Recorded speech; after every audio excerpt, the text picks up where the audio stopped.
Fox Sports Eugene. Portions of this show are recorded.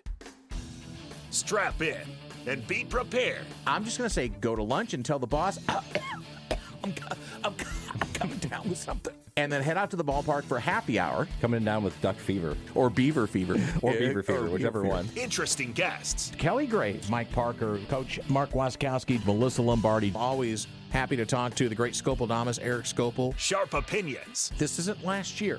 Version 8 is going to be different than version 7, which is different than version 6. And some smiles. Also, Dominic Hellman, 2 home runs this weekend. Mayo. Yeah, or Hellboy, either one. The other one. We're going to see which one sticks. We're going to ask him. Okay. It's Danny Hamill. I had security on me, immediately. Give us your phone. You can't be filming him. What are you going to glean from filming people bowling right now? Justin Grossweiner. Okay, the 6 and 7-year-olds, I got them. I could beat them in a race. Danny and Justin starts now on Fox Sports Eugene and Fox Sports Newport. Hello, neighbors. Welcome. Hi, top the Delta Triad, the Crystal Palace, Fox Sports Eugene, Fox Sports Newport. Welcome into the fastest 60 minutes in sports, which is going to go a little bit longer today on a championship Monday. You've got us till 4 o'clock. It's the Danny and Justin radio program. Tune us in on the old Twitter and wherever you podcast or get your music. Whatever platform you're on, you can find us there. It's Odyssey or iHeart or Spotify, any of those. We're there. Amazon, Apple. Danny and Justin, search us on all the socials. Producer Blaze, freshly tanned from his weekend, his Easter weekend, is over there at the control board. Right over here to my right in the Bigfoot Beverages Studios is my tag team partner, Justin Grossweiner. Call him Baby J. What up, boy? Well, thank you for inviting me over yesterday for Easter. Had a good time. Gave a couple of zingers to Abby. Hope she enjoyed that. I know you did. Always. Had some good ham. And some special potatoes made for me. You're not a cheese guy. I know. Except for pizza and some quesadillas. Okay. I know. I'm weird.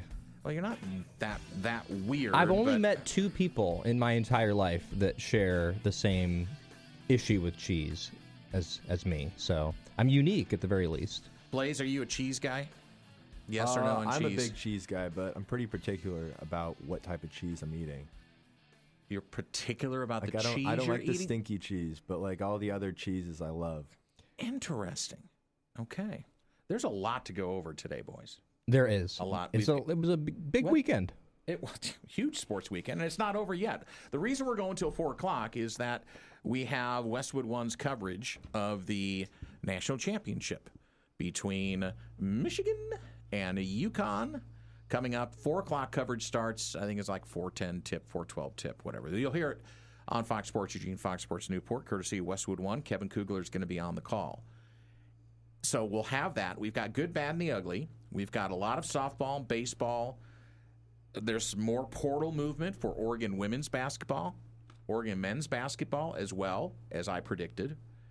Devon Pryor is in the portal. Really unfortunate. Honestly, we can get into that. We will. And then with the women, again, I was not far off. In fact, I was right on it. Janiah Williams enters the portal to join Sarah Rambis, Elisa Mevius, and Sammy Wagner. We'll talk about the additions, though. We can talk about the subtractions, but there were some additions as well. We've discussed some of them. Of course, national championships have been crowned in women's basketball. We'll talk about that a bit because UCLA brings it home for the Big Ten.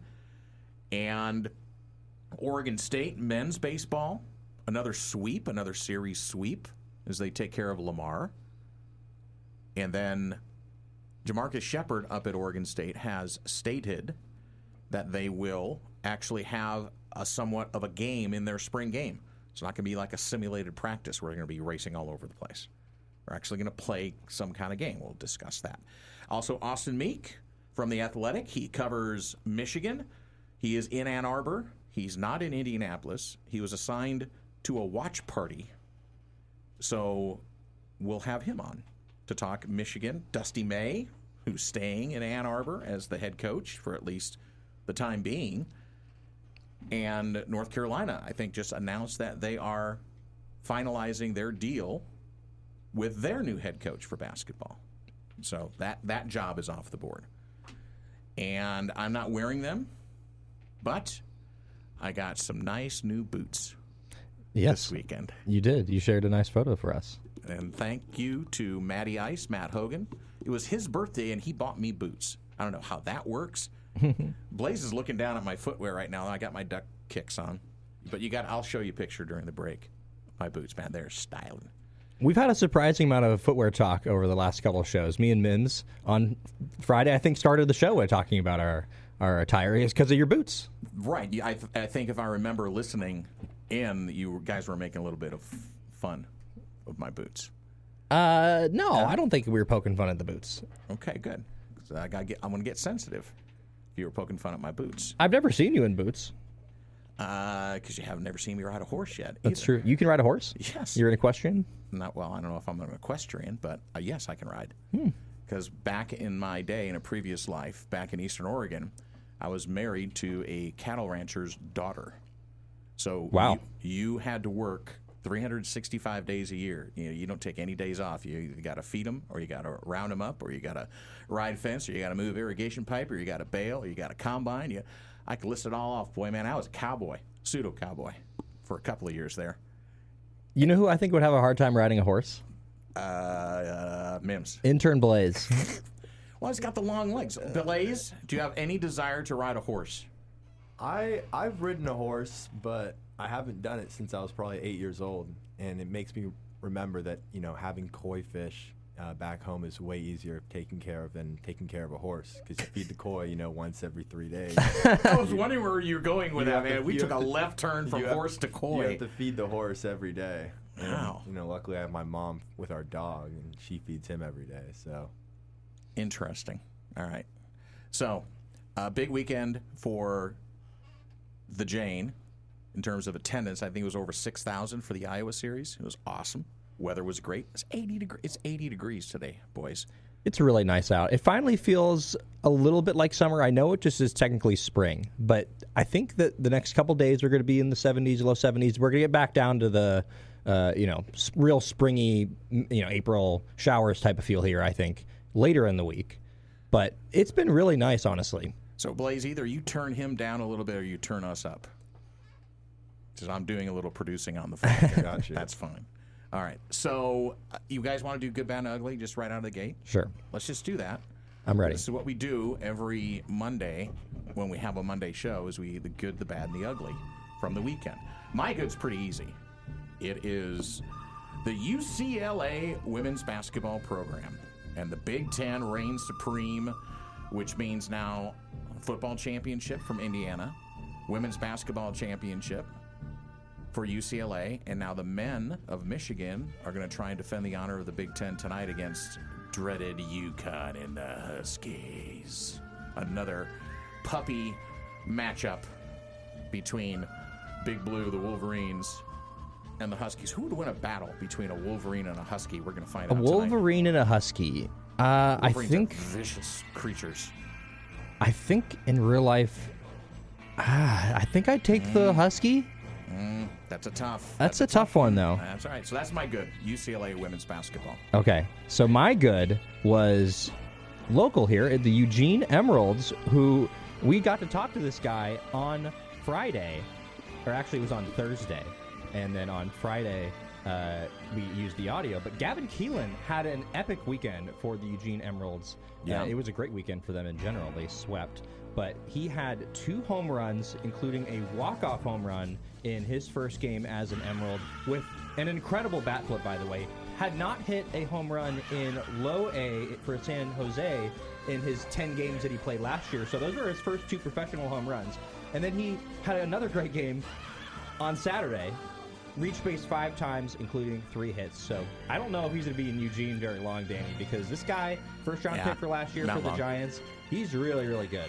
So my bad for the weekend is University of Oregon baseball, unfortunately. They lose their first series in the Big Ten. In fact, we got to go back quite a little bit before we found the Ducks losing a Big Ten series at all. Back to early 2024? think that's when it. They weren't in the Big 25. Ten. Well, I mean, early 25 then. It was been early 25 that they had lost one, so it had been over a year. I can't even remember who it was, though, to be honest with you. Neither do I. But local kid made good.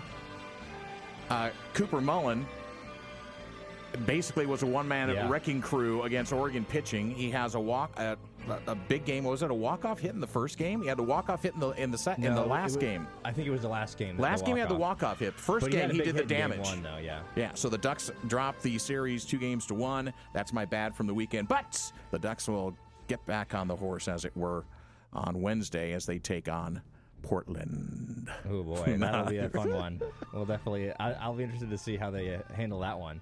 But I'm going to continue my Giants theme, good, bad, and ugly, for this weekend. And a guy that I've talked about before, and speaking of Gavin Keelan, his head coach in college was Tony Vitello, who is now the manager for the San Francisco Giants. And it's been kind of rough for the Giants. And I know I talked about this, I think it was last week after kind of a tough start for them against the Yankees, but it's only continued. He had his first ejection on Sunday against the New York Mets in their 5-2 loss. They are now 3-7. He was trying to give a correct answer to the umpire's explanation. And I do have to say, I do think Tony Vitello is a very entertaining guy. Yeah. If you've ever listened to an interview of him, he's got all these kind of quips. Like, there's a little Dan Lanning to him, I think, in terms of being that guy that sort of just comes across as, like, very, knows what he's talking about in some ways. But I'm not sure if it's going to work at the major league level. So far, it hasn't. He had his first ejection. It's getting a little bit out of control for the Giants. So, as I said, I'm keeping tabs on this one. The Danny and Justin radio program live from the Bigfoot Beverages Studios, Fox Sports Eugene, Fox Sports Newport for a Monday Austin meet. Coming up next hour, we'll hear some audio from head coach Melissa Lombardi and a couple of players from the University of Oregon, Taryn Ho and Ayanna Shaw, as we talk about the sweep this weekend in the next segment by U of O softball. All right, let's finish it up. Ugly. Gino Auriemma, the UConn head coach, who on full display in television in living color was just kind of a jerk to Dawn Staley, South Carolina. And it was not a good look. She did not take kindly to that. No, and Dawn Staley's not going to back down from anybody. I mean, I think she's shown that fire in press conferences before. The thing I think was ugly about it was the backtracking that was going on after, when Coach Auriemma, he might have had good reasons in his mind why he was upset, but there were like 3 different stories that came out afterwards, and nobody was getting them straight, and that to me is just a bad look. Absolutely, and there was something about a handshake where he was implying that she didn't shake his hand. Right. He was being ignored. Very clearly, she came over and shook his hand before the game, so yeah, that was very, very odd. And, I mean, that if you watch we can't play the video on Fox Sports Eugene or Fox Sports Newport, because the FCC wouldn't like it. So that's kind of hinting at how ugly that was. So my ugly for the weekend, I'm continuing with baseball. It's been a very baseball-themed good, bad, and ugly for me, has been injuries for major leaguers over the weekend. And, of course, our Chicago Cubs, Cade Horton, suffered potentially an injury. They're going to find out more probably today. But it wasn't just him. Mookie Betts is going to be on the 10-day IL. Juan Soto, Mike Trout after getting hit by a Big Seattle names. Mariner. Yeah. Justin Verlander, who obviously is not quite as good anymore, but he's still a very, very good player. Sal Frelick. So we're talking about some really big names here. Of course, Major League Baseball season, it's a battle of attrition as much as anything. But it's really a shame to see these guys get injured, especially Mike Trout. That's the really one I want to focus on, because he was having a really nice start to the season, and a guy that his first probably 8 seasons looked like he was going to be potentially the greatest Major League Baseball player. Injuries have devastated ever. her. Yeah. Absolutely devastated the last 5 or 6 seasons, really since 2020. It's just been hard for him. So I really want to see him out on the field and playing good baseball, because he's only got a few more potentially elite years left. He's 34 years old. So I just want to see Mike Trout play baseball. Is that too much to ask? No, it's not. It's not. You're fine. It's not. All right, there's our good, bad, and ugly for the weekend. Maybe you'll have your own list. You can discuss it at dinner time tonight. That's what we do on Mondays here, the good, bad, and the ugly. So, yeah, that whole thing with Gino just still is rubbing me the wrong way, because it became the story for the weekend, and it kind of overshadowed a little bit what UCLA. And by the way, UCLA worked over the Gamecocks like I haven't seen that happen to a Dawn Staley team in quite a while, and I follow women's basketball, and that was a good old take out behind the woodshed with the axe handle type thing. Really, that was my ugly over the weekend should have been my predictions of the women's college basketball semifinal and final, because I literally got it completely wrong. I picked UConn and Texas. Yeah, and I think I picked Texas to win. Oh wow, and that did not happen. and I think UCLA just showed how far out ahead they were from everybody else, because Texas took Oregon out behind the proverbial shed. Right, they did in that regional final, and then man, UCLA just did anybody come within 20 points of UCLA in the Final Four weekend? I don't think we've seen that kind of dominance out of one team in a Final Four for a long, long time. It's definitely been that sort of dominance. Going back to the Gino Auriemma thing, I think what's really interesting about this with Dawn Staley is the fact that, again, we've talked about this before. If you look over the last 10 years of women's college basketball, which two programs have been in the Final Four basically every season? South Carolina and UConn. I have a feeling we're going to see next year probably a rematch in either the final or the semifinals of these two teams, and there's certainly going to be some conversations that'll be had about these moments next year, and I'm sure that the conversation will change over that period of time, but these are two programs that are going to be playing each other for a long time, and I think the thing about Gino that maybe rubs you the wrong way is it kind of comes across as a little bit front-running, right? Where he loses and then it's a problem. Oh, well, absolutely. I think he was more horked off. And again, I wasn't on the sidelines and I didn't listen to all the audio and everything else, but I think he was more horked off that his team got embarrassed on national television in the national semifinal. And with all the tradition and the righteousness of the UConn program, which, God bless him, he has built that to levels that are probably not going to be matched by anyone soon. But you don't act that. Don't be a petulant child when you got taken out. And did you see the previous season when they had I think it was before the game where they had an interaction? There's a lot of history he was there. Calling her over for a hug, and it seemed like she maybe Awkward. wasn't quite as into it as he was, and he was really for like 10 seconds beckoning her over. So very different, obviously. Remember, UConn beat them last year. Yes. So, but that's different tenor now. That is my point. Is that UConn won last year, and it's not about how gracious you are when you win. It's about how gracious 100%. You are when you lose. There's also that kind of in the same vein. There's that great Michael Jordan quote about talking smack, which I can't use the words he actually used, but it's one thing to do it when you're winning. It's another thing to do it when you're tied or you're losing, right? Yep. And that's in a competitive good way, not in this way that Gino Auriemma is doing it, but the timing of when you talk and what the score is or what the end-up score was, it's everything in these sort of things. And also I think there is... Listen, how many more years is Gino going to be patrolling the sidelines either? There's a changing of the guard. 72 years old. There is starting to be a changing of the guard in women's college basketball at the top. And coaches like Dawn Staley and Casey Close and others, they're starting to make their marks building programs, and the old guard of the old, I'll just say it, the old white guy that's been coaching women's college basketball for forever. He still has relevance, obviously. He made another national semifinal.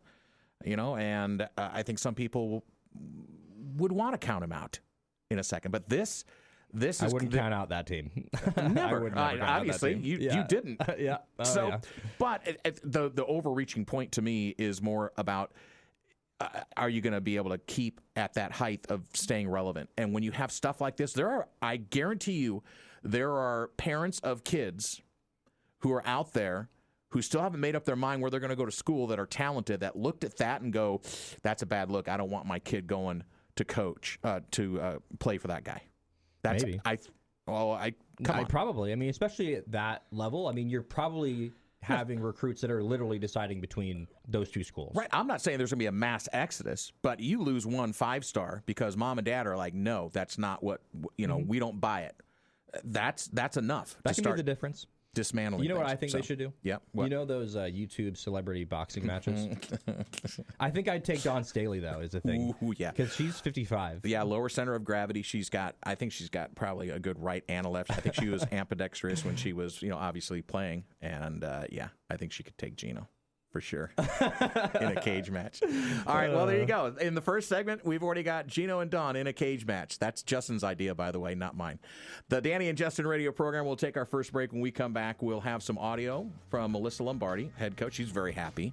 Swept Iowa again, and still punching up a little bit, but still ranked in the top 20 in both of the coaches' polls and media polls. We'll hear from Taryn Ho. We'll hear from Ayanna Shaw.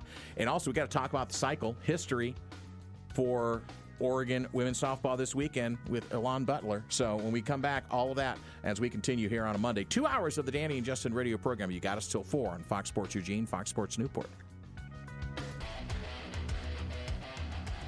We'll talk Oregon State baseball in the last segment of the first hour. We'll have Austin Meek from The Athletic, who covers Michigan sports, in the second hour as the Wolverines get ready to take on the Huskies for the national championship as the basketball season ends. Auburn, by the way, won the NIT. Nobody knows that. You didn't know that. I did know that. I saw the headline earlier. Okay, you saw. Okay, Blaze, did you know that Auburn won the NIT in men's basketball? Yeah, but I'm also kind of a sicko when it comes to that sort of stuff for college basketball. So, way to self-report. Love that. Defense shined for the Oregon Ducks as they complete the sweep against Iowa. They broke out the bats on Saturday. They were dominant in the circle on Friday. And then they flashed leather on Sunday. We'll talk about that in a moment. But before we get to that, because of their performances in Oregon's sweep of Iowa, Elon Butler and Taryn Ho have been named the Big Ten Player and Freshman of the Week. Butler, the first, I can't believe this, even though we did talk about this before it happened, became the first player in program history to hit for the cycle. She did that on Saturday. She also broke a Big Ten and school single-game record with 6 hits in that game. She was 6 for 6. She scored 4 runs on her own against the Hawkeyes. That also tied a program record. She hit for the weekend 538, had that double-triple, 2 home runs, 5 RBI, 1.333 slugging percentage, a 583 on-base percentage. Well, you want to know the crazy thing? Sure. The 538 is it's great. It's also sort of within shouting distance of her pretty much average of what she's doing. She's batting .437 now. Her on-base percentage is .527. That's crazy. Over 50%. Anytime you're over 50%, I get amazed. Anytime in any diamond sport someone is getting on more than they are not getting on, that is incredible to me. It seems almost unsustainable, but hey, here we are. It's been 119 at-bats for her. Yeah, there's enough of a sample size. Exactly. And you got K-Dub right there, too. She's on base. Her on-base percentage is at .490. Who had technically an inside-the-park home run. She had a triple, and then they threw it over and went into the dugout, and so they awarded her home, which was great. Oh, K-Dub. Taryn Ho, by the way, hit .556 for the weekend, .509, a triple, 5 RBI in the 3-game sweep. She singled and scored a run in the 10-1 win in the opener Saturday when the Ducks came from behind and hit, 12 sack flies or whatever. I'm exaggerating that. But they came from behind and beat Iowa 14-13 in 8 innings. They were down 7-4 in the third. And Ho came up, singled, scored in the 5th, drove in a run with a 3rd hit in the game in the 6th. RBI ground out in the 7th, brought the Ducks within 1. Stephanie Maake tied the game right after that. So, great weekends. It was a really good weekend. I think one of the things that was important was the fact that this is a team that I think they hadn't quite put it all together yet for a series in the Big Ten. And they did pretty well against Penn State. Last weekend against Northwestern, though, had a bit of a hiccup in Game 1.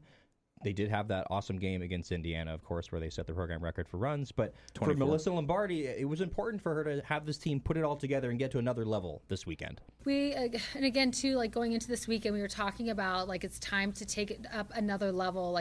Can we go to another gear as a team? And I think this series certainly shows that we did that. You looked at the first game, you look at the second and the third game. We won in all different ways, and they weren't easy ways to win. It was just watching them staying very calm and just, caught up in each other and competing, whether we were up or down. I think all weekend you could look and watch us play, and you wouldn't really know if you would probably think that we were ahead the entire time. So I like how they're going about things. I think they're really playing well with each other, calling each other up to the standard. And I don't know, something about your peer calls you up to the standard and good things happen. I thought Elon in the 1 was just really just a big time thing for us this weekend.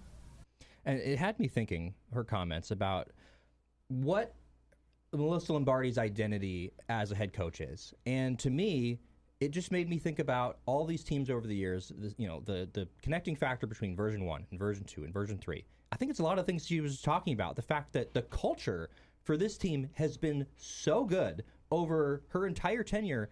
It's just unbelievable what she's able to do. Well, if you want to talk on the field, it would be defense. Okay, that's Absolutely, first. and I was getting to that. Okay, I know you will. The Danny and Justin radio program live on Fox Sports Eugene, Fox Sports Newport from the Bigfoot Beverages studios. It's Danny and it's Justin and it's Blaze over there doing the producing. So the other thing is that it comes up a lot in the football program as well, and I think it carries over into women's basketball. And I think if we can get to that culture in men's basketball or any of the other sports, and baseball as well, is that it's a selfless attitude. They care about each other. They truly do. They're competing for playing time and getting out there, but they are supportive of each other in the locker room, in the dugout, and on the field. And that selfless type of connection that you can't manufacture. Right. It is either there or it's not. You cannot force it. Seems to be another theme with Melissa Lombardi's teams. I've got a really good analogy for this. Okay. Have you ever watched a show that you think is just incredible and you try to tell somebody about it and you're like, I know you've heard this before, but this one is, I'm telling you, this one's really, really good. Yeah. And it's the things that you hear from coaches all the time and the things you hear from players all the time is what we hear from Dan Lanning in the football program, but also the softball team. It just, at times, the things they say, for a lot of teams, it almost seems not genuine. But what we see, manufactured. Exactly. What we see on the field and the way they are in the dugout, the way they are and the way they handle themselves on the field, it's totally legit. It's not lip service. They are acting those things out. And so when they say it, like, there's actually credence to it. They're talking the talk, they're walking the walk. So, like you said, the defense has on the field been a big part of the identity, and it certainly was a big part of the identity for this weekend as well. The defense was just my absolute highlight. I just thought the defense was tremendous. We talk about how defense wins championships, and we want to see all three cylinders, but just there's times where different cylinders have to take on more strain, and to see the defense get us out of a couple of big-time innings that could have possibly gone the other way was huge. And What's really cool is that we had a really great week of practice, and I truly believe that what you do in practice is going to show up in the games, and what we did in practice all week, it showed up all weekend long. So I just loved the relays and getting two runners caught up. The double play ball at third was huge. Taryn was excellent. Katie was excellent. K-Dub, I mean, I could just go on and on just to watch the defense take on the amount of strain that we needed them to take on was excellent. And speaking of Taryn Ho and that double play at third, it was a huge part of this weekend. And Taryn Ho talks about the team defense and how this team is able to put everything together on the field. For us, it's amazing because we're trying to help our pitchers. So for us to be able to do anything to help them and get off the field so we can go hit, that's our job. So we just know what we have to do and we get it done. So one thing that I want to bring up in this piece, because Sunday is going to be an important day for the Ducks for the balance of the season, and especially because of who's in the circle. So Taylor Spencer came in and pitched 2 2/3 innings in relief of Lindsey Grine. Mm-hmm. And we've talked about, arm fatigue being an issue possibly last year, but that how Lindsey Grine needs to have some backup when it comes to pitching. And Taylor Spencer came in and through those 2 2/3 inning, gave up just one hit, struck out one, and she faced 8 batters. And, I mean, that's the kind of support that any of the starting pitchers is going to need. Loved it. She retired 8 out of 9 batters, came in and just pounded the zone. And that's something, again, we talked about all week at practice, is just pounding the zone. She let her defense work behind her. I thought her look was completely different than Lindsay's look. And you could see they were trying to figure her out and just didn't have enough innings to do it. And I just got to love her experience. I mean, she's somebody that you bring in and you feel confident that you know what you're going to get out of her. And I think it was interesting the way that she put it with the fact that they just couldn't figure out they didn't have enough time. So what's interesting about this as well, with especially Taylor Spencer, and it probably is going to end up being with Maddie Milhorn, these are pitchers that if they were on another team, most other teams, they would probably be the number 1 or the number 2 at worst. And yet they accept the role of coming in relief, and then they will get an occasional start in a 4-game series or a doubleheader here and there, and accept that role and come in and fire when needed. Well, but also you look at it like development wise, because Lindsay's a senior, Lisa Kolsky. Kolsky's a senior as well. So opportunity in the future, if they play their roles right, and they obviously stay at Oregon, to eventually be that number one, be that number two. So Oregon now 29-9 overall, 10-2 in the Big Ten. And by the way, Lindsey Grind now 18-4 on the season. And the defense had her back for sure on Sunday. So I want to get back to that double play at third and just the defense in general. So Taryn Ho, it was funny. I mean, she talked about it in the post game. These plays, the reason why they can get them and why they are able to do them in game is because they practice it. In practice, we do live situations all the time, so rundowns always occurs during practice. So when it comes to game time, it's easy and it's just second nature. So it's nothing like special or nothing new that we have to do in the game. Just stay relaxed and do what we know how to do. And I want to continue to focus on Taryn Ho here for a second because she has been a really nice addition to this team over the course of the season. Let's not forget, she did not start the early games for this team at shortstop. It was more of Addison Amaral, who, coming in from Notre Dame, at least I expected to be the starting shortstop every day. And Taryn, since she's come in, and now she has a lot fewer at-bats than a lot of the top players on this team who have been playing all season long, but in 72 at-bats, 375, and playing shortstop every single day, which I know for her, it's been a huge thing, and for a part of the team, it's been huge as well. I mean, it's amazing. It's so fun. Just learning next to these amazing players with so much experience. All I can do is grow from playing next to them, so I just can't wait what the future holds for me, and I'm just going to have fun. So can I describe that play in the fourth? Yeah. When there was one out, runner on first, top of the fourth, Hawkeyes hit a potential game-tying double as Harper digs it out in the left field corner. She then hits Ho, who's the cutoff, whose relay caused the lead runner to check up between third and home. Then, this is where the IQ comes in. Ho scrambles to cover third, where she tagged out the lead runner trying to get back to the base, and then tagged out the batter on the plate trying to stretch her double during the rundown. That's just you can't, again, you can try and teach that. Yeah. But in the moment when it's just like, oh, what am I going to do?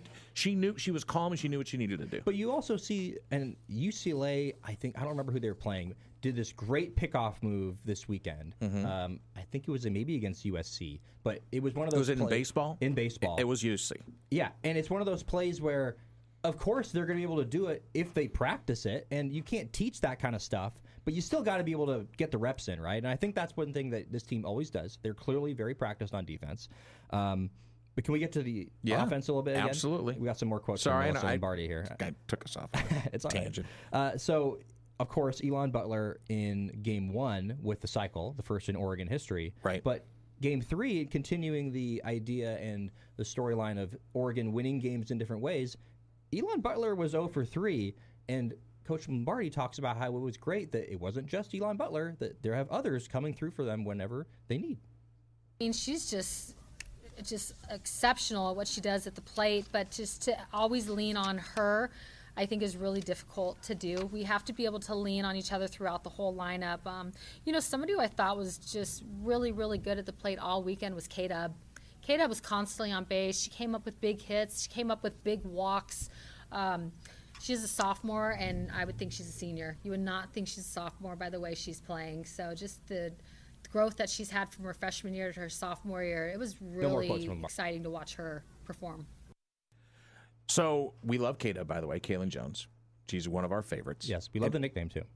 And I'll just also say that I don't know if there's a more enthusiastic kid that you're ever going to meet besides Elise Sokolsky, who's just a nut job as well, in a good way. When I say nut job, in a really good way. So I think as we're going to put a bow on this, is what I think the Oregon softball team demonstrated this weekend was something really important, which was they found 3 wildly different ways to win games, which is going to serve them well through the balance of the season. Because I know, Justin, you and I have talked about this quite a bit. It's like, when are the bats going to get going and everything else? Now we started to see the bats start to get going a little bit. And the defense has always been there. It's been a constant. But sometimes you don't get the opportunity to display that defensive IQ or acumen. They were able to do that this weekend. I mean, you can't find 3 more disparate games in terms of how they won each one of them. Wildly different. 100%. And you need that, especially for the NCAA tournament, once you get to the later part of the season, Big Ten tournament, where they're going to be playing these better teams. You're just not always going to be able to shut a team down.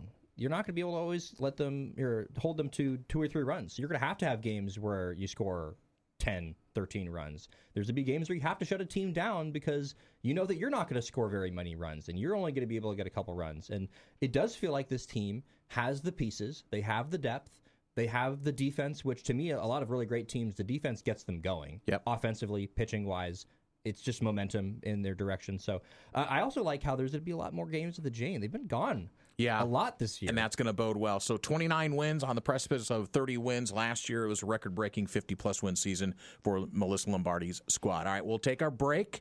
When we come back, we'll talk. Now we'll flip it over to the guys' side of things.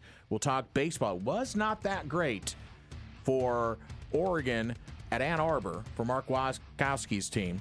But the Beavers are steamrolling again. Look it up, kids. Tell me who the mascot is for Lamar when we come back on the Danny and Justin radio program.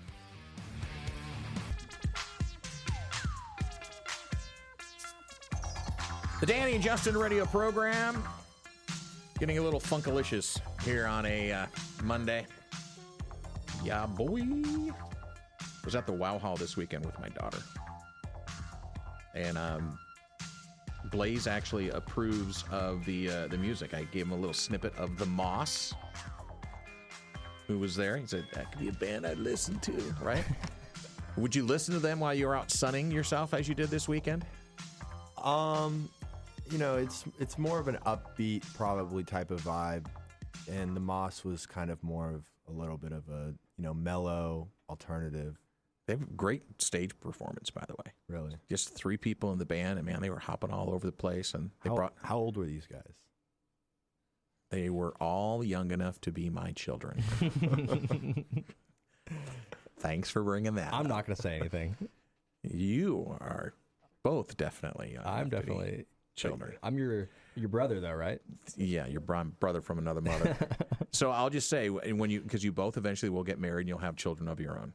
And as a dad, if your 17-year-old daughter says, Dad, I just want a daddy-daughter night. Let's go out and have dinner and let's go to a show. Like go to music. Do not say no, because those things will be fleeting. And I literally was the oldest guy there by 20 years.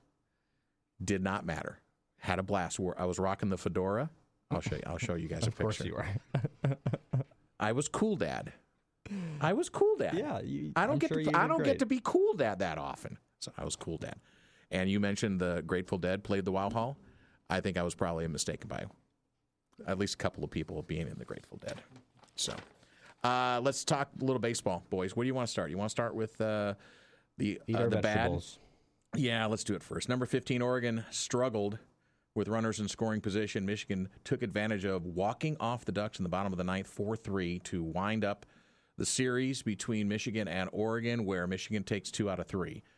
This was what was just, and it's happened now a couple of times, just a couple of times this season. But I don't want it to be a pattern. And by the way, we're going to talk to Waz later on this week, right? Thursday. We're going to have Waz on the show. Mark Waskowski, gunner. Oregon went 1 of 18 with runners in scoring positions, stranding 7 of those. The Ducks pitching staff retired 17 consecutive Wolverines before Michigan broke through with a 1-out hit in the ninth to beat the streak. And who was the hero again? Cooper Mullins. Cooper Mullins delivered the walk-off base hit to center field to score the winning runs, not runs. Oregon drops to 24-8 and now 8-4 in the Big Ten. Here's what hurts even more. Michigan is now just 16-14 and 5-7 in the Big Ten. They came into this weekend 3-6 in Big Ten play. You want to know something worse? That's an ouchie. Yeah. So looking at the RPI, Michigan, what do you think they are? 94. They're 40. Now? Now they're 40. Because they beat Oregon. You want to know where Oregon is? 26. 35. Okay. I was a little closer there. They were down or up to 25 or 26 after the UC Santa Barbara series. So it's not great. It doesn't mean you can't come back from it, but it certainly wasn't a great weekend. Michigan, I don't know what their RPI was before this, but they had struggled. They'd beaten the Beavers once before the season, but that was early on, and they have struggled this year. So I think the biggest thing that's concerning is the bats. like you're saying. They disappear at times. They've got a couple games like that here and there where the bats don't come through. But I think overall, and I said this in our tweet, I think there's room for optimism here. So here's the thing, is that I just said they had 9 hits, so it's not like the bats were quiet, but they weren't stringing hits together. Right. So in other words, you get a guy and you had 7 runners in scoring position, you strand all of them. And you lose a game by 1, those are the things. It's kind of like when you lose a basketball game by 3 points and you shoot 13 of 25 at the free throw line. It's like, how many points did you just give up that you have nobody guarding you? But I think that it's almost like a basketball game where you're getting a lot of open threes and you're just not getting them in. Like, you're getting a lot of good shots, but you're just not hitting. And I think that was one of those games. You had 13 runners left on base. Michigan had 5, but obviously they didn't have runners left on base because they were knocking them in, and not that they had a ton more runs than Oregon or anything like that. But in terms of just hitting this game, it was pretty comparable, except for Oregon, like you said, they just were leaving runners on base. So I think it's something that definitely needs to be cleaned up going forward, but I'm not overall worried. No. Like, I can't sit there and say that, the sky's falling. So let's give you some positives. Jax Jimenez extended his reach base streak to 22. He drew a walk in the first inning of the Saturday getaway day. And I'll talk about the schedule here in a minute as well, because I don't think that favored the Ducks at all. By the way, that's 1 short of Oregon's longest streak of the year. Ryan Cooney extended his hitting streak to 8 games. He also had his 15th multi-hit game of the year and 32nd of his career. Then on the bad side, Oregon's series loss snapped a streak of 13 straight series wins. That's what I wanted to get to. 13 straight series wins, reaching to last year. Ducks are headed to Portland on Wednesday before hosting Nebraska in a 3-game Big Ten Conference Series starting on Friday. And this Waz will not make excuses for his team, I guarantee you. But the Big Ten messing with Oregon's schedule did not help the Ducks, especially in the first game. You played Tuesday game at home, and then you got to get on a plane Wednesday, and then you're playing Thursday around midday in Ann Arbor, and then they move up the start time again on Saturday from a 9 a.m. start to an 8 a.m. start. What was it originally, 10? Normally those games are when they announced the schedule, it was always at 9. I thought that they had moved it, and then they moved it again. No, I thought they moved it twice. They moved everything up. That was the first move. And they had announced when the games were, okay. That's fair. And then they moved it again when they started the series. So, again, Waz will never make excuses for I'm allowed to do that, but Waz won't. But that was kind of, I think there would have been people screaming and yelling back in Ann Arbor if that would have been the reverse. And we would have been doing that out here. Especially if, you lose 10-0 first game. Where that was a rough one. I mean, that one was one where they just got down early and they had no life, and it felt like one of those games that just was like, all right. The bats felt like they had cement in them. Yeah. So that one wasn't good. But then they bounced back, and then they kind of same time though, Danny. This one is a one they could have easily won. And how different do we think? That's what I'm saying. One pitch is different, and they win this one 3-2 instead of lose it 4-3. One base hit would have made the difference in the game. All of a sudden, we're talking about hits. okay, good bounce back for Oregon after losing that first. It's just baseball is one of those sports. It's so hard to determine how you're feeling about a team based on one game, and that's what if we basically are down on this team. That's based on the most recent game, and that's not fair to this team. So Oregon, with the pesky Pilots awaiting on Wednesday. They are. I'm telling you. They are. This is a big matchup. You want to win the state of Oregon. So let's look up the RPI while I lead into this next story. For the Pilots? Yeah, for the Pilots, because Pilots have beaten the Beavers as well this year. Pilots own the state of Oregon. I'll tell you this. Yeah. It's lower than Michigan. That's crazy to me. That's probably, it's the WCC, right? It is the WCC. They're 19-10, and they are 74. See, so that's not going to help Oregon's RPI that much, although it will be a road game, and that weight's a little bit better. This is where it's not about the RPI this game. This is just about revenge. Getting a win. Exactly. Revenge. That's great.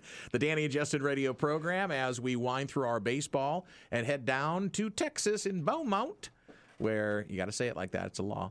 Easton Talt sets a career high with 4 hits. Tyler Inge ties his with 3. 9th-ranked Oregon State, who climbed a couple more slots as well, I believe. Oh, by the way, Oregon is now ranked 21st. When I read the story when it said 15th, that was after the week or before the weekend was over with, and the new rankings came out. Oregon's 21 in baseball, D1 baseball. Oregon State walked away Lamar 10-3 on Saturday, giving the Beavs another 3-game sweep.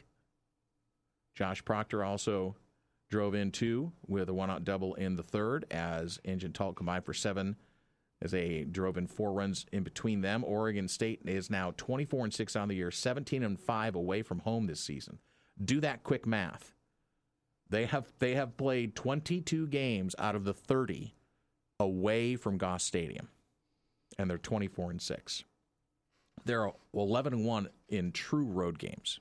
Yeah, that's what I think is interesting, is that the neutral site percentage is like a 600 winning percentage, but they've only lost 1 home game. They've only lost 1 away game. It's kind of interesting. Lamar drops to 17-15, 10-5 in the Southland. What is Lamar's? I gave you guys homework Not before the the break. Odoms. That they are not the Lamar Odoms. Don't look it up now. I already looked it up. They're a bird, right? Yes, sir. Most people would say Bears because they're thinking of Baylor. I know they're a bird because I have it like visualized, but I don't know what they are. Baby J, lay it Their on us. mascot name reminds me of a great line from, what is it, Step Brothers? Okay. No, Talladega Nights. Talladega Nights. Because their official mascot is Big Red. I can't say the line, by the way. That's in the outtakes. It is. At the end of it. It's the Cardinal, by the way. I thought it says Big Red here. It does say Big Red, but that's what they go by. That's the Cardinal. Go look at their website. So it's the Lamar So they're Cardinals. the Lamar Cardinals? Yes. There you go. We like to try and entertain and inform here on the Danny and Justin radio program. By the way, next hour, a late edition, as we're going to have Austin Meek talk national championship for the men. He covers Michigan for the Athletic, does it very well. Used to live here, covered the Ducks for years, and he covered Kansas State as well. When he's back in the state of Kansas, he and I crossed paths first there. So I've actually known somebody longer than Goose has. It's incredible. That's probably the only one, or one of the few ones. But we are going to announce the winner. All you folks had gotten on the air and, well, not on the air with us, gotten on the air in terms of gotten on the website, and you won the trip for the Masters, right? I think that's what it is. Yeah. So that's Exactly going to be this what it is. weekend. And so we're going to announce that next hour. We're going to announce who the winner was in the Coquel Casino and Resort Masters contest. You get a nice suite down there in Coos Bay, and you get to watch the Masters, the final round of Masters. So we don't have that music, though. That would be nice if we had the little piano thing that they do. I think we can make that happen potentially. Can we? For next hour? That'd be great. Yeah, if we I can try announce to it, see could if we we can have make it it? happen. And I could do my Jim Nance. Hello, friends. I could do that voice. We'll do some on-the-fly producing. All right, by the way, Beavs are, getting back to baseball, Beavs are continuing their 5-game road trip. They're in Washington tonight. They're in Pullman. So they get from Texas and go all the way up to the Palouse. 4:05 first pitch for, it looks like it's a two set. Yeah, so just 2 up in Pullman against Washington State, Oregon State on the road before they come back home for a couple of games. So Road Warriors, as Oregon State is now 24-6 overall. And their RPI is at 6. So that's pretty good. It's impressive. Well, they're fighting for, again, this is where Mitch Canham's mad genius stuff goes on, where it's like, okay, we're going to schedule as many good teams as we can. And again, I'll just tell you, the weighted road wins help with your RBI. I know you don't understand, neither do I, all of the metrics that go into that, but it does help when you play teams with winning records and you beat them at their place. Well, that's what you have to do, though, too, if you're Oregon State. And it's something that it seems like it's more realistic to do for them in baseball than any other sport, which is to sort of play the RPI game and know how to schedule, and they can find themselves where they're going to host a regional maybe. It's going to be more difficult for Mitch Canham next year. In the new Pac-12? New Pac-12. It's not going to be a powerhouse murderer's row. No. I thought they had some decent programs. Ask me where Boise State is in terms of baseball. Oh, I don't know about Boise State. Yeah, so start looking at Boise State, they're Fresno not in the State. RPI. Okay. Your Honor, I rest my case. So, but you can make up for some of it by non-conference and schedule a strong non-conference. And they do that when they go down to Texas. Every time they go down to Texas. And Texas State, I think, is pretty good. So I'll give them their due. Next hour, Austin Meek. We'll talk a lot of basketball next hour. You want to talk a little bit more baseball. We'll save that to the end. We'll figure it out, yeah. Yeah. And when we return, here on the Danny and Justin radio program, one more, the bonus hour overtime, next on Fox Sports Eugene, Fox Sports Newport. Danny and Justin radio program live from the Bigfoot Beverages studios, Fox Sports Eugene, Fox Sports Newport. Yes, another hour of the Danny and Justin radio program. I am not Cavino, and he's not Rich. It's not rich yet. Oh, I didn't want to, touch a nerve. But I am Doc. Right over there is my tag team partner, Baby J. And sitting in the producer's chair, it's Blaze. Just Blaze. That's what we call him. Also this hour... I'm just Blaze. We should have a song, maybe like that. Yeah, it's like from the Barbie movie, Just Ken. Have you seen the Barbie movie? You have a 17-year-old daughter and you haven't seen the Barbie movie? Okay, just hold on a second. Hold your horse. Would you let me answer the question first? Right. You jumped right in there. I watched it on a plane. Okay. I did not watch it with my daughter went and watched it in the theaters herself with one of her friends. I did not go to that, but I did watch it on a plane. I'm surprised that wasn't one of those, Dad, you got to come you got to come see this with me. No. Listen, I really enjoyed it. I know that's maybe a little bit of a hot take, but I thought that was a good movie. Okay, Blaze, you got to weigh in on this. Did you watch Oppenheimer with it as well? For Barbenheimer? I did not watch them back to back like that, but I did see them both in theaters, and it was relatively the same time. Did you get to see get the whole Barbenheimer experience? No, I didn't do Barbenheimer either, but we need more of that. I know. I think there's another one. There's Christopher Nolan's The Odyssey's coming out. Yes, that looks really good. Well, the problem is what they're doing that's coming out the same day. Yeah, I don't remember. day. The problem is I think they're forcing it, though. Yeah. I think they're kind of they realized that was a thing. And I know what you're talking about. There's another really big movie. I want to say, is it Dune, maybe? Yes, the you're third right. installment of Dune. That's what it is. And so, is there some sort of I think the thing with Barbenheimer, I'm sorry, we're getting totally off track. The thing about those two movies was that they were so different, and yet, for some reason, everybody wanted to see both of those movies, you know? I'm not, okay. I'm not. You're not in on this conversation. No, I mean, listen, I loved Oppenheimer. I think some people trashed it. I thought there were some incredible performances. Trashed it. Yes, some people trashed it. Who trashed it? Well, I don't know specific. Oh, well, look it up on social media. There's always going to be a faction of people, no matter what the art is. It's going to be people want an action overblown. Movie. It could have been cut by another half hour. You know what? It was long. So what? So what? I mean, Robert Downey Jr. What I love about Christopher Nolan, and this has been pretty consistent throughout a lot of the films that he's already done, is that he will take an actor and put them in a quote-unquote minor role, and that actor or actress will absolutely steal the movie. And I thought Robert Downey Jr. did a masterful job. Yeah. And, of course, Cillian Murphy was incredible as well. I mean, that entire cast, Emily Blunt, I mean... Look at you, just off the top of your head. Yeah, I liked the movie. It was a great movie. And he's my favorite director for a reason, so maybe there'll be a... Oppenheimer-like story for Oregon women's basketball. We can hope so. Are we going to talk basketball first? Is that what you want to do? We were already talking basketball. Okay. So you know what? I actually lost my place. I know. We got so off track. Not we. It was you who kind of drug us. You were like a Wolverine dragging us down into the den is what you were doing. All right. So are we going to talk women's basketball then? Yeah. Okay. Let's do that then. So Kelly Graves... has now 4 players, and I think almost every one of them expected into the portal. I know at least 2 of them, from my estimation, were. And Sarah Rambis is the closest thing you had to a somewhat starter, and she got pushed into more service because of some of the injuries that Kelly Graves' squad endured this season. But that was one of the taller two-way type players. I think she wanted more of a role, possibly, or this could have been a financial thing. Don't know. But she's in the portal. Janiah Williams, I was expecting. I called that shot here, that she was going to be in the portal, and she declared today, Lisa Mevius, which was an Oregon decision. Sammy Wagner, who, again, injured, didn't see the floor that much. A good player. I think there's going to be guard heavy for Oregon next year already, so I think some of these players were looking at the numbers and going, I don't know if I'll see the floor again. So that they're making a business decision as well. We wish them well.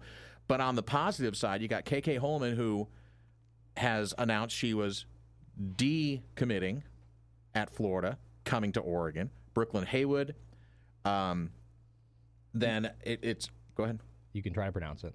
I said Krastivsky. There you go. That's pretty good. That's phonetically. That's what they say on the. You're the Eastern European here. Yeah. So that's I didn't write her name down. Her first name. Phonetically. No. Oh, Amelia. Amelia. So I was doing it in a Sharpie, and I sometimes can't read my own handwriting. So I think Kelly Graves, now the portal opens up tomorrow. What are you smirking at over there, Blaze? He'll call you out on it. You got to be careful. Yeah, he'll be live on the air. This is a... Yeah, it's just better to go with Amelia sometimes if you don't have the phonetically spelled name. Well, no, but I couldn't read my own handwriting. Can you tell me what that says there? No, I you feel can't. like she's one of those players that needs like Big K or something like that as a nickname. Could. We could. I'm sure we could probably pull that off. We just need you to type it out instead. I was doing this. Yeah, here. I was doing it. I shouldn't have used the Sharpie. I made a bad call on that one. But getting back to the players at hand, I think Kelly Graves goes after. Now, you graduated Mia Jacobs. You graduated Mina Muhammad. I think you got to go after at least one or two bigs. I think your guards, your 3 and 4, are probably fairly solid. You might want to find a swing player, a two-way player between the 4 and the 5. That can run the floor.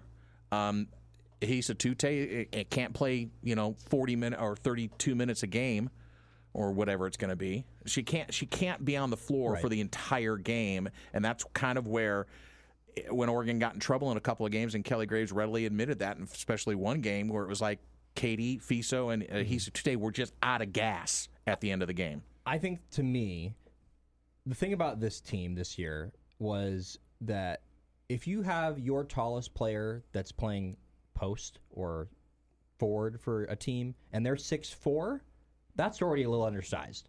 Yeah. Oregon was running Hisa Tute out there as their quote-unquote big, and she was 6 foot. So that's why you can swing her to the 4. That's what I'm saying. If you all of a sudden now have some height next to her and you hope that it's Big K, who I'm going to... you're already starting. Amelia. How you love nicknames.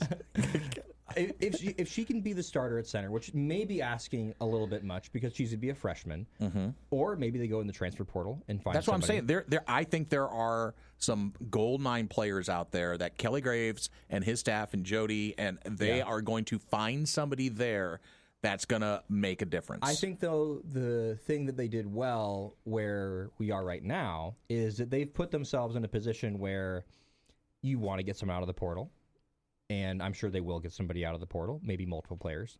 But I don't think that they desperately need anything out of the portal. I think they're in a position where I'm not saying you're playing with house money quite, because you still want to build up the team, but I think you've already put the bones, the skeleton in place for this roster where you kind of know right now, like you're mentioning with these preseason polls for next year, that Oregon's 15. Pretty good spot already. So if you can get another level here, if you can add some sort of dynamic to your team, it's just like softball where you got to be able to win all different types of games. And Oregon, I think last year, they were the cardiac kids, but I don't know if they were able to win all different types of games, if that makes sense. I think that they needed to be able to go out and run. They needed to be able to play great defense. And the teams that they couldn't stop, they couldn't really match them offensively. So I think if you add a couple more pieces here, I'm really liking the direction of this team, Danny. And I was saying that on Friday to Goose, but I'm really liking where this team is at right now. Well, it's in the right trajectory, and the men can take a page out of that and see what they can do because they are is devastated the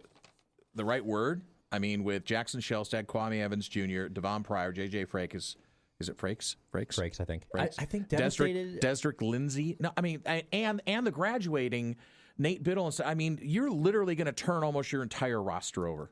Okay, but with one. If you were coming off of a great season, then maybe I'd say it's a devastation. In terms of the roster and who's left on it, you could say that it's barren now, obviously. But I think that in a lot of ways, they just need a fresh start. Well, okay, I think everybody involved, obviously they're going to keep Dane Altman around, but they needed a roster fresh start. And so I think there is potential opportunity to have a fresh start here. I don't mind that viewpoint except for this. So if you would have been able to say, I can build a core, I can build around my core of Kwame, Jackson, and Devon, that would have been a pretty good start. Instead of having all, that's why I say it's you are now, Dana Altman, let's be real about this because I think this is where the fan base is going. Next year is do or die. And I totally agree with Goose in terms of if you're not going to fund Dana Altman, then let him ride out the rest of his contract and reevaluate it then. I think he needs a GM. I'll go out and say it. I don't like to get in other people's business, the coaches or whatever, but with the day and age of what we have now in college athletics, you need to have somebody that's managing all the other stuff. And you can just concentrate on coaching up kids and doing the X's and O's things. That's why I called it devastating. I chose my words carefully. It's devastating because you literally have to. I don't know who's going to be on this team next year right now. I mean, it's a total. And in college basketball, to do an entire rebuild, ask Iowa State women's basketball.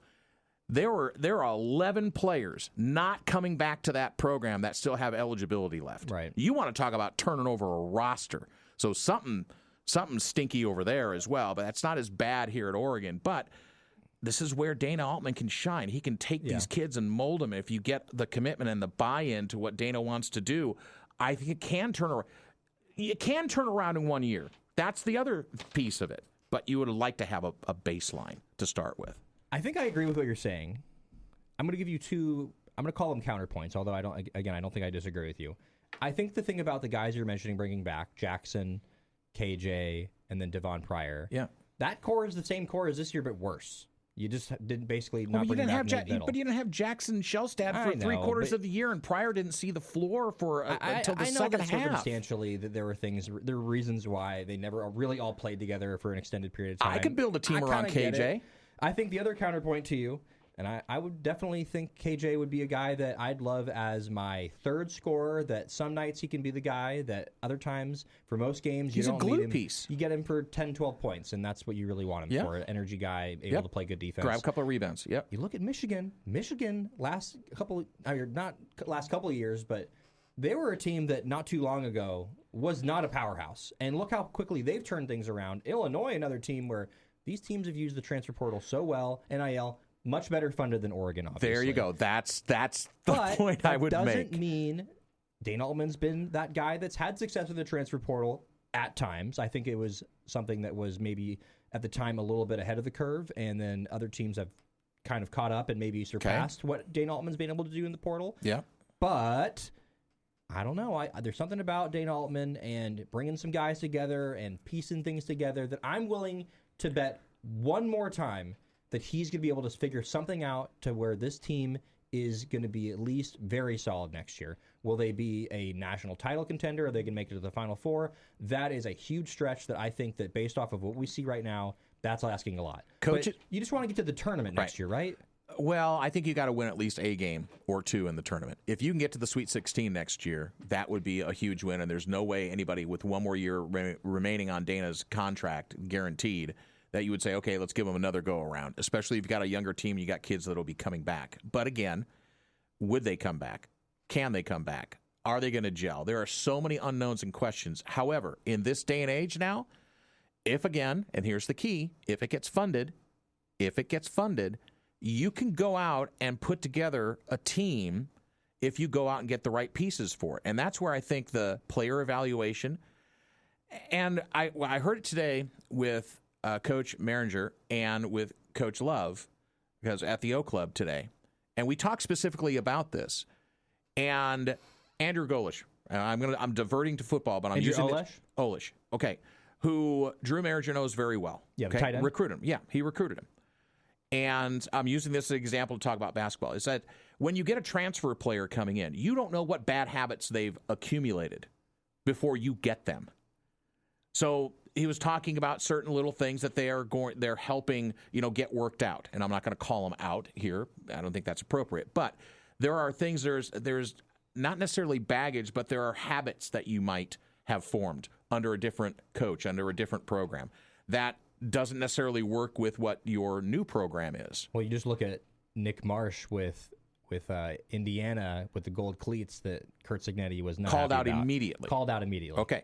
So, but what I'm saying is that does anybody in this room or within the sound of my voice doubt that Dana Altman can't coach basketball? No. Okay. So, and there's no pause. There's no, well, maybe. No, game has not passed him by. So what I'm saying is you give him some good ingredients, that can be one of the quickest turnarounds in the history of Oregon sports. Can be this next year with the men's basketball team. I agree. I think that there's one of the things that needs to be pointed out, though, in terms of, I think you can be a little bit optimistic. Basketball is one of those sports where you get one guy that is a big impact player, then all of a sudden your team looks completely different. And if We've talked about this, the margin for error is much smaller for basketball on both sides. you mean you look at Axel Lindenborg, for Michigan. That guy was playing for UAB last year. I mean, he wasn't like the superstar on Kentucky or something like that. Right, he was not like highly sought after in the portal. And part of the reason why that team's so good is because they have the depth of players. But my point is that I think that a guy like Dane Altman, I think he can recognize talent still. I don't have any doubt that he can look at a player. He's done this with all these mid-major schools and get him off the phone with the agents and everybody else trying to negotiate these guys in. Let a GM handle that. But I'm saying is that I know that he can identify talent at the level that isn't the high D1 level. So I have no doubt that there is at least a possibility that he could put together a roster that has some interesting pieces that can do some interesting things. I don't know if it's going to be a championship level team, but I certainly think it's possible. Well, let's also, keep in mind that was it half? I think it was half. Was it half? Half the field in the Elite Eight, half the field in the Final Four, Big Ten teams. And those teams they're not graduating a whole ton of players. The Big Ten is going to be a gauntlet again next year. So that gives you opportunity. It gives you opportunity to get a high seed. And, you stay away from that 8-9 line. You get that 7 or 10 line or whatever. You get a better opportunity. And if you got a decent bracket, I think Michigan had the easiest road to the Final Four of anybody, and they proved it. I don't think they needed that lift. I think they're that good anyway. So I think the thing for me, I've always felt about playing in a really good conference, and obviously the money part of it has become obviously the biggest factor, and players want to play for money. I also think there's something to be said, though, if you're a really great player, why wouldn't you want to go play in the Big Ten for somebody? It doesn't mean that you're going to necessarily want to go to a team like Oregon, but if you get to that conference, then you're going to be playing against the top talent. Maybe, I'm not saying Oregon's going to become like a stepping stone. You don't necessarily want to see that, but I think you're going to see players that want to play in the Big Ten, and Oregon is a part of the Big Ten. It's just like how I think you can maybe say, obviously the funding again is a big part of this, but Indiana has so benefited by the Big Ten becoming, in football, the biggest conference and maybe the best conference. Obviously, it's kind of debatable, but look at the results. So I just think that the rising tides carry all boats, or whatever the phrase is. So I think that the fact that the Big Ten is where it is, I think Oregon has to benefit out of that in some way. Well, and again, it's going to be the performance on the floor. Of course. That's what it comes down to. And again, the margin for error, as long as you keep everybody healthy. There's so many ifs. We don't know enough yet to judge what this offseason is going to be. Portal opens up tomorrow. It's going to be very interesting to see who lands where. All right, when we come back, we will bring on Austin Meek, our good friend from The Athletic, based in Ann Arbor. He's going to be at a watch party tonight for Michigan-UConn men's basketball. We will discuss all things Wolverine and Huskies next with Austin Meek on the Danny and Justin radio program. We go till 4 o'clock today here on the Danny and Justin radio program for a Monday. Lots to go over, including heading on over to the Michigan beat, as we will have the NCAA National Championship game for the men as Michigan and UConn tip off 4 o'clock. Our coverage starts, I think, 4:10, 4:12. Whenever they get done paying all their bills, or part of them, they'll be right here with Kevin Kugler, Robbie Hummel, PJ Calersimo, and Andy Katz on the call for Westwood One. Let's head on over to the Oregon Man Clinics hotline.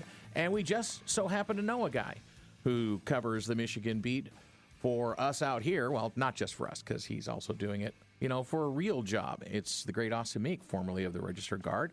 Now, you're on the Athletic beat, right? I am, yeah, and which means tonight I'm on the celebration beat. I'm going to be here in Ann Arbor. There's a watch party at Chrysler Arena for the game that I'm going to go to. Going to check out if there is a celebration to be had. We'll be out and about tonight to see what things are like in Ann Arbor. So it should be a fun night. Well, even before the game, Austin, there's some celebration going on with the Michigan faithful as Dusty May went out and declared that he is not going to leave Ann Arbor. He says he doesn't want to keep talking, or he'll never ever respond to any job speculation. But it's got to be comforting to the Michigan fan base, because North Carolina definitely had Dusty as a target, that he says he's staying after leading this team to a 36-3 record going into tonight. Yeah, in fact, just as we're talking, I've seen the news today that it sounds like North Carolina is zeroing in on Mike Malone as its next head coach was a little bit of a surprising hire, although they had certainly been looking in the NBA circles. Billy Donovan's name had been at the top of the list. And I think, as you say, Michigan fans, it was a big sigh of relief when it came out that Dusty May was not under consideration in that search, had taken his name out of consideration. I don't sense that a lot of Michigan fans were, laying awake at night worrying, oh gosh, is Dusty May going to leave to go to North Carolina? Sure. I think the thing that would keep Michigan fans up at night maybe is wondering at some point, does Dusty May want to become an NBA head coach? Certainly think he has all the ability and the right personality to be able to succeed at the NBA level. Maybe someday.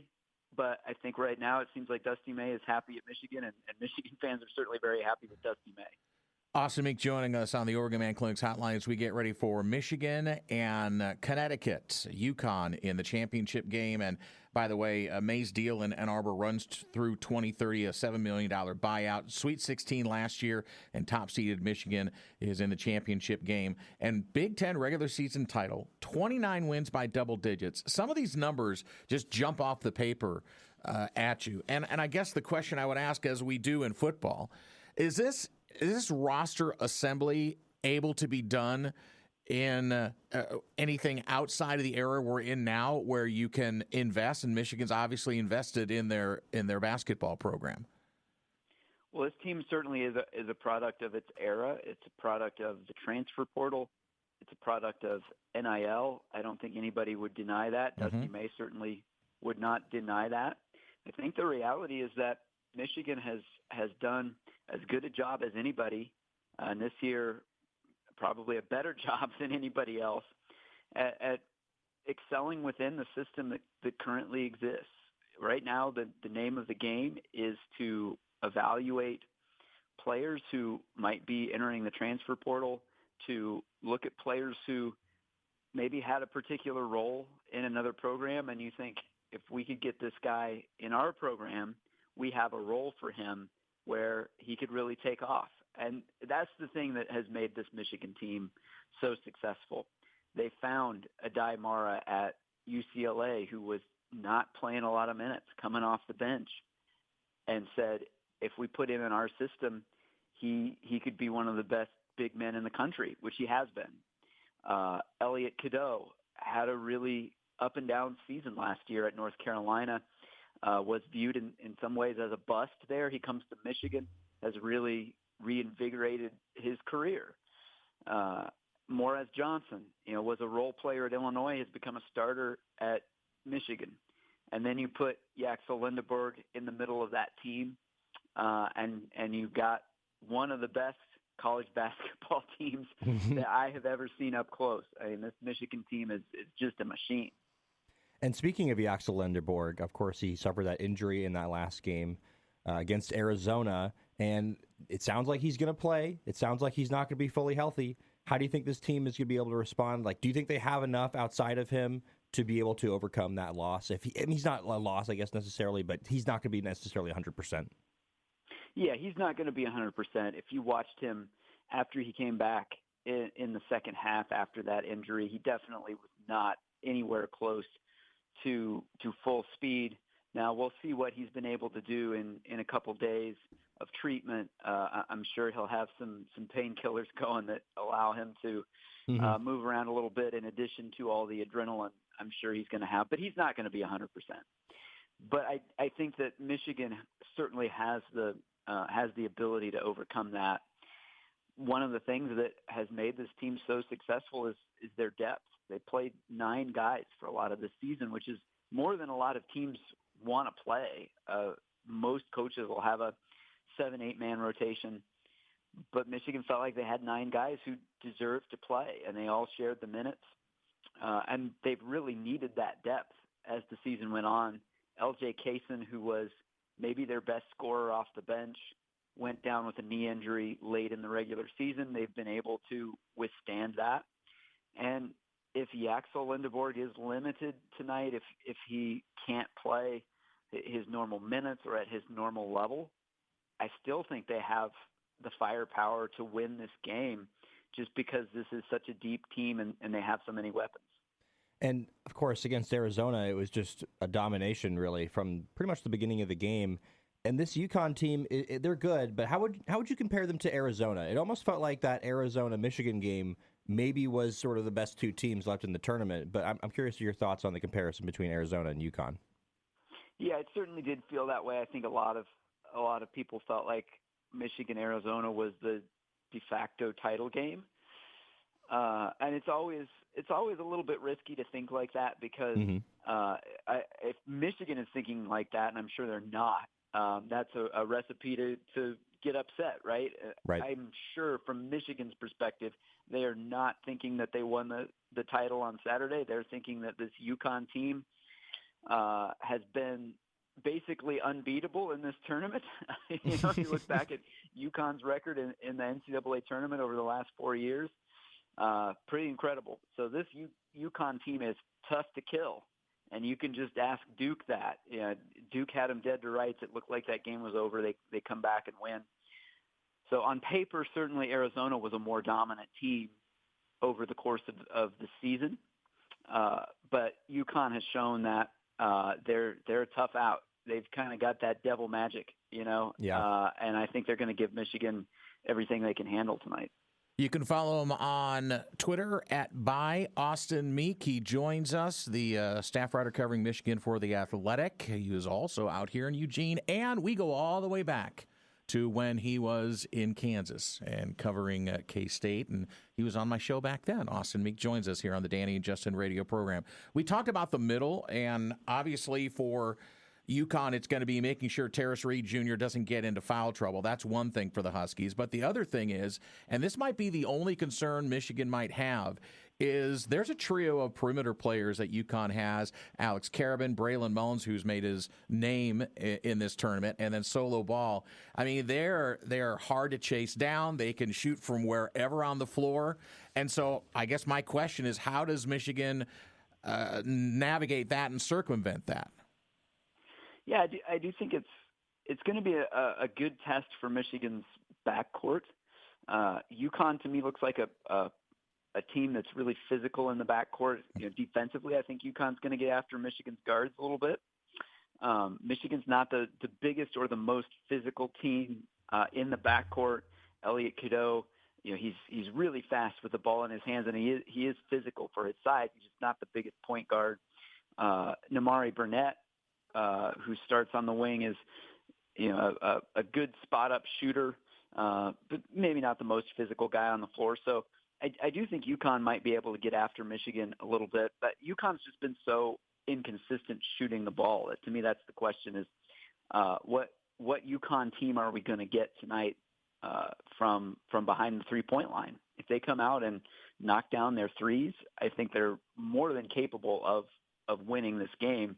But that's been a part of their game that has just been very hit and miss this season. They've had some rough shooting nights.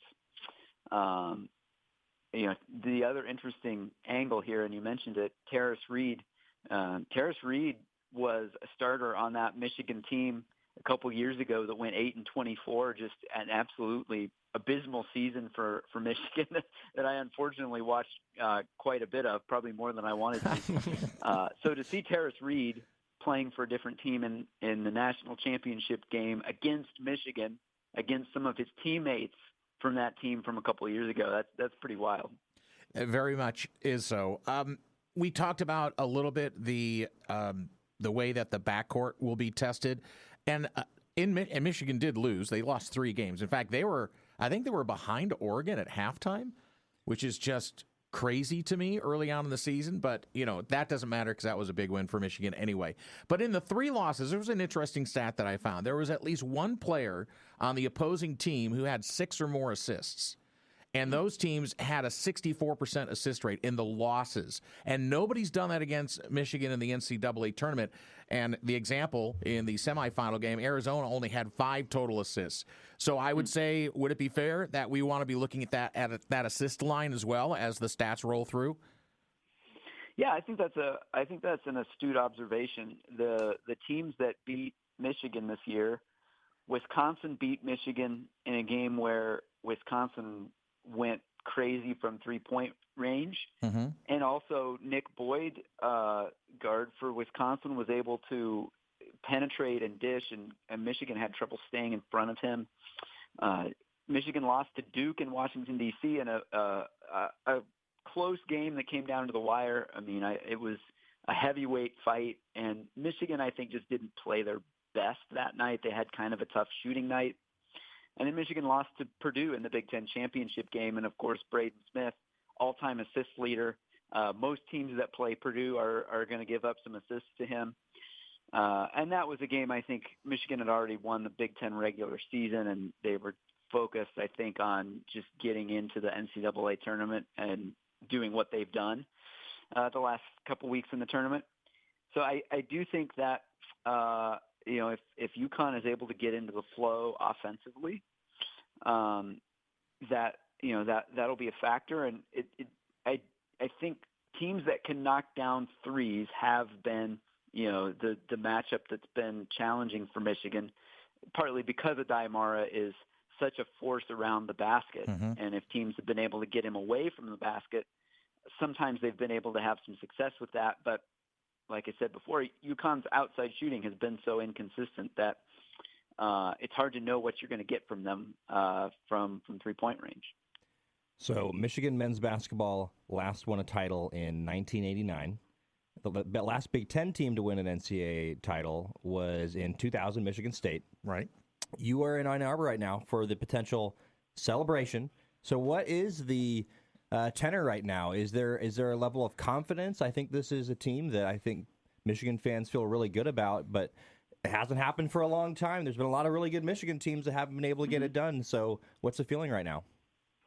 I think it's a mix of confidence and like you say, some apprehension and some memories of Michigan teams that got really close but could not cut down the nets.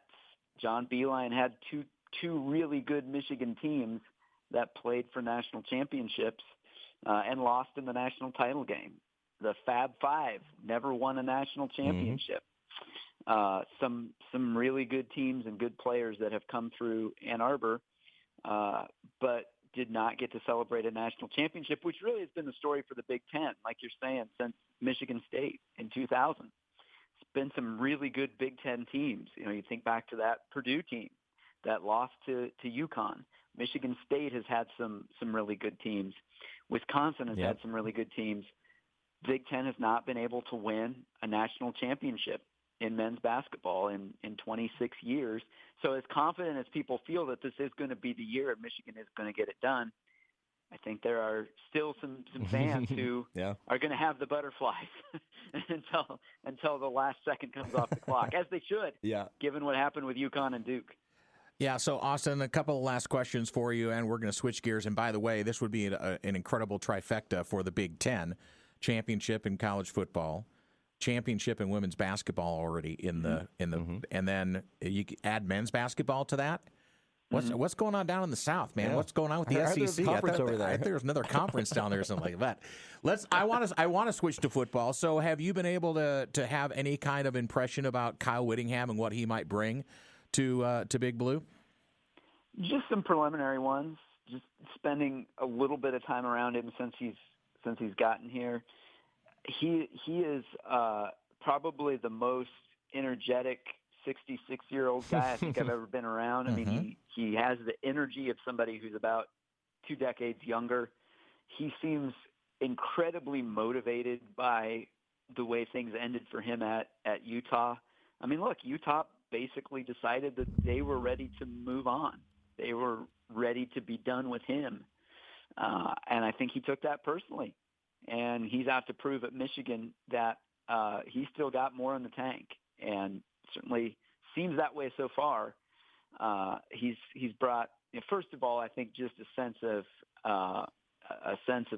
calm and a sense of having somebody in charge of the program who is as competent as it comes as a college football coach. Right, he's been doing this for so long, and from where Michigan was a few months ago, and just the total disarray of how Sharon Moore's tenure ended, just to have somebody come in with a steady hand on the wheel has been really, I think, really comforting for a lot of people.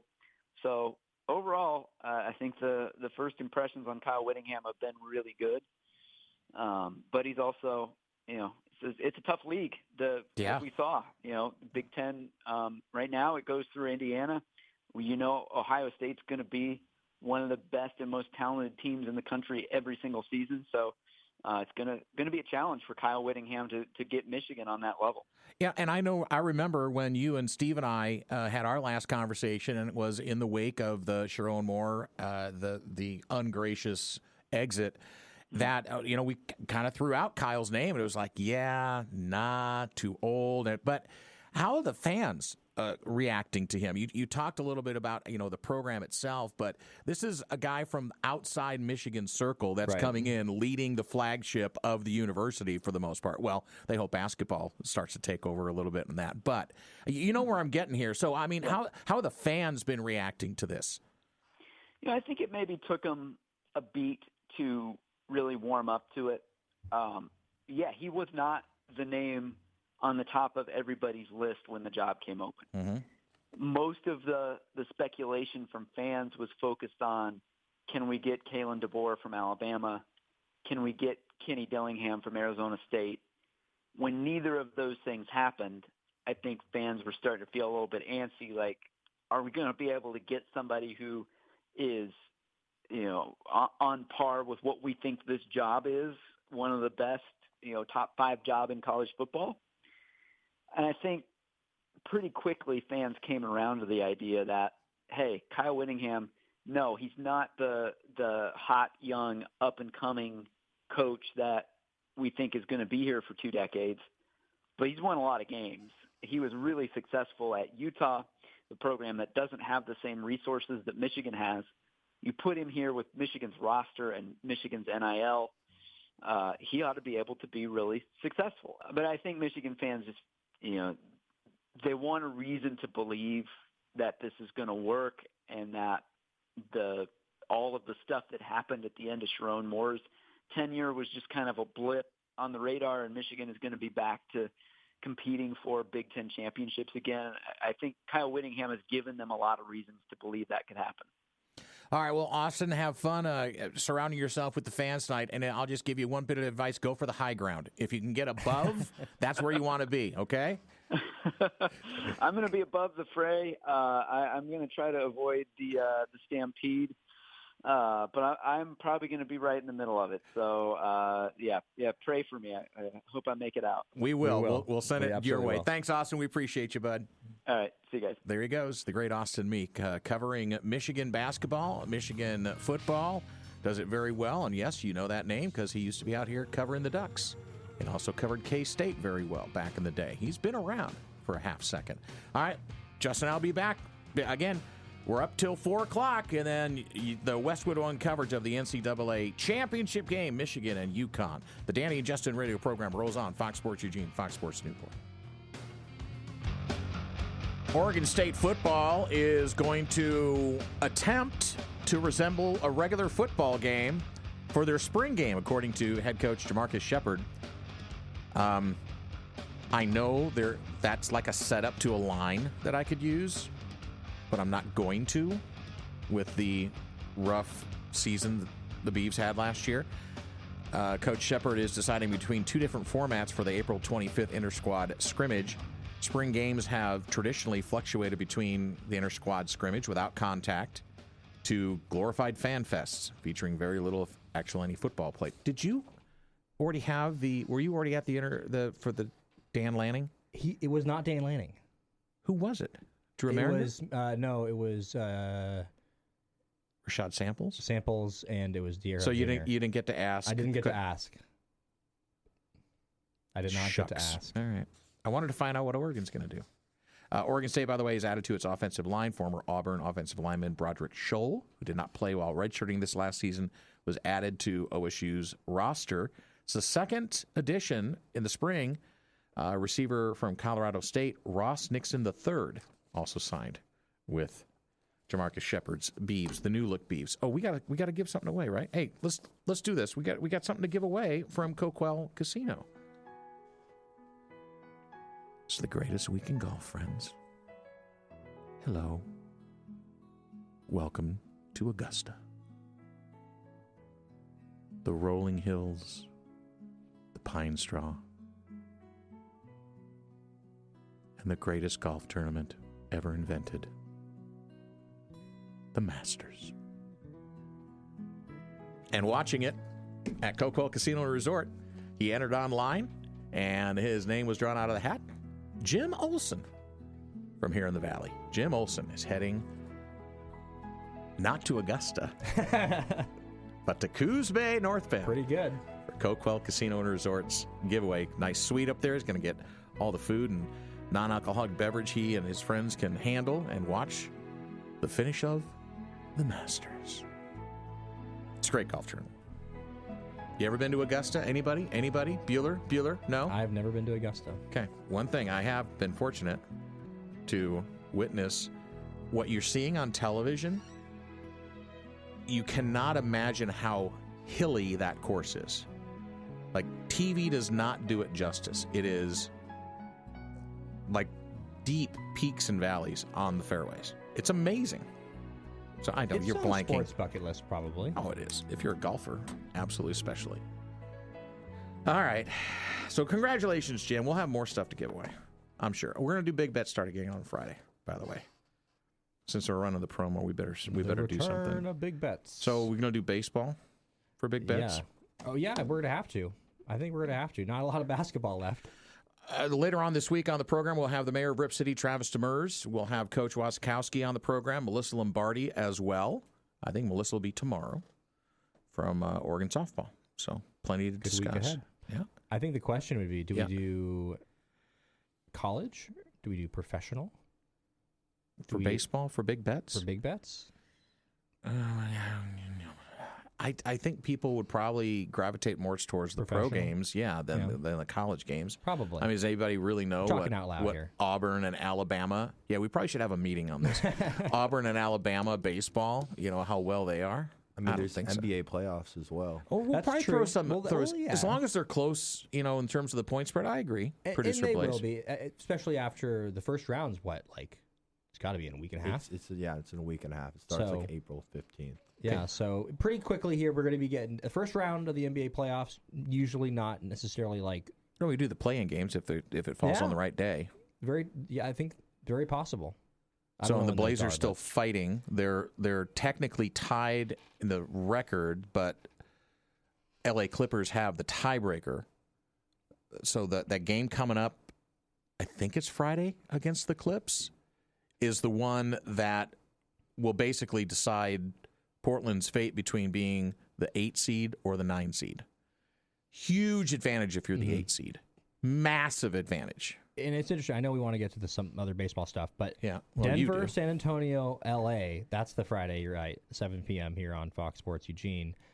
But that's tough. They get Sacramento at the end of the season, so I think Sacramento's probably going to be trying to lose that game because they're the number one. Well, and they got do they have Denver again? Who? Denver, San Antonio, LA. Right. That's this week. So Monday, they have Denver today. I'm hoping, since everyone else is pretty much locked in their positions, I'm kind of hoping that Denver or San Antonio are going to rest a couple of players. Although I don't think that San Antonio will rest Wembanyama because I think that he's fighting for, and correct me on this, Blaze, he's fighting to get those 65 games to be eligible for awards. Yeah, he's going to have to play. So what do you think about Luka getting... So he took 2 games off. He's going to miss it by a game because he's shut down for the rest of the regular season. He missed 2 games because of a child being born, but he also missed a game because he had so many technicals that he was suspended for a game. Well, that's his fault. But I also think that clearly this rule, I don't think it's working. You can appeal. 65 games. You can appeal to like it though. So with the kid thing, he could appeal and say, I missed 2 because I had a kid being born. I wanted. Well, to be if there's a good precedent dad for it, then I guess that would be all right. If they've waived it before, then that'd be fine. So listen, I know you want to get to the baseball thing, but I mean, wouldn't you say it's the same thing about only being eligible for records or awards if you hit a minimum amount of games played or a minimum number at bats? I think it's one of those things that in theory it totally makes sense because you sit there and go, well, yeah, you probably should be playing 65 games. But then you get to this point in the season and you have guys that it's like they're like within one game. And it just feels really weird to me that that one game is the difference between, they're eligible or they're not eligible at all. Okay, but with a lot of these contracts, though, they're incentive-laden as well for players. If you win, want to get those All-NBAs, yes, absolutely. That could be $150,000, $200,000, $300,000 to somebody. And for a team, they're definitely not going to want that because then they're eligible for a lot more money if they're an All-NBA guy. So like Jalen Duren, for example, he might be an All-NBA guy, and all of a sudden now the spunky Detroit Pistons, who have a lot of cap space, are going to have to pay Jalen Duren a lot of money. So it's the kind of thing that can ruin a franchise if you're not careful. Interesting point. They have to pay Cade Cunningham less money now because of his lung, though. Right. So he won't make that. Because he's not going to make All-NBA. Yeah, so and he was a guy that it'll even out with that. But it's, I don't know. I don't love the way the CBA is worked out. Yeah, I want to get to Joe Adele. Yeah, he wants to get to Joe Adele. Okay, so you have some issues with some of the discussion. The discussion that's surrounding what should be a celebratory Go ahead. Moments, really, because he robbed 3 home runs spectacularly against the Seattle Mariners. I think that was on Sunday.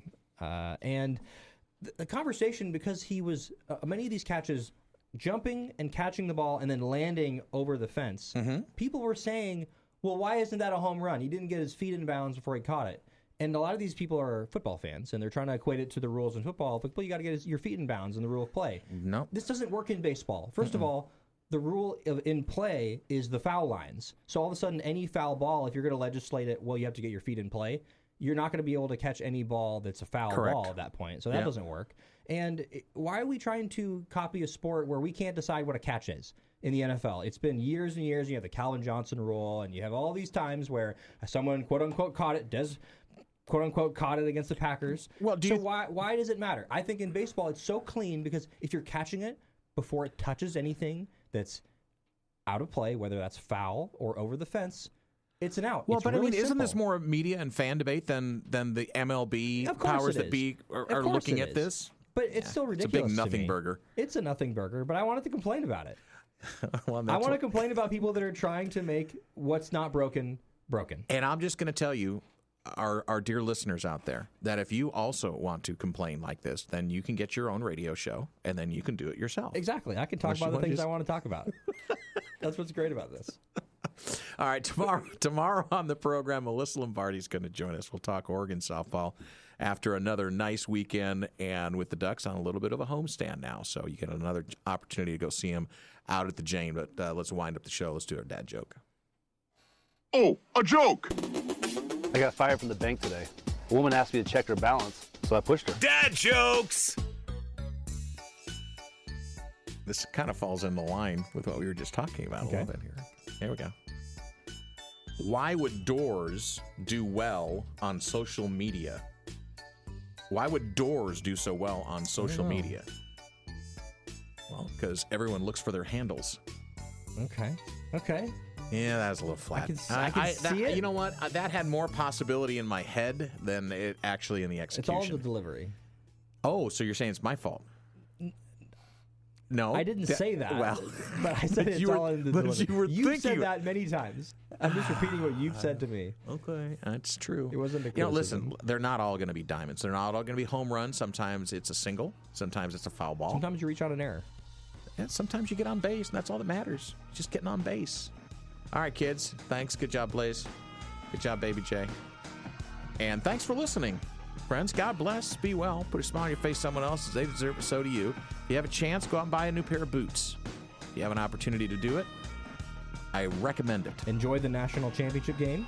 Okay, who do you think? Michigan. Are we all Michigan? Michigan by? 1 million. 15. A wide disparity there between 15 and 1 million. I think we're all on the Michigan bandwagon, so bring it home for the Big Ten. We'll talk again tomorrow at 2 p.m. right here on Fox Sports Eugene, Fox Sports Newport. Peace.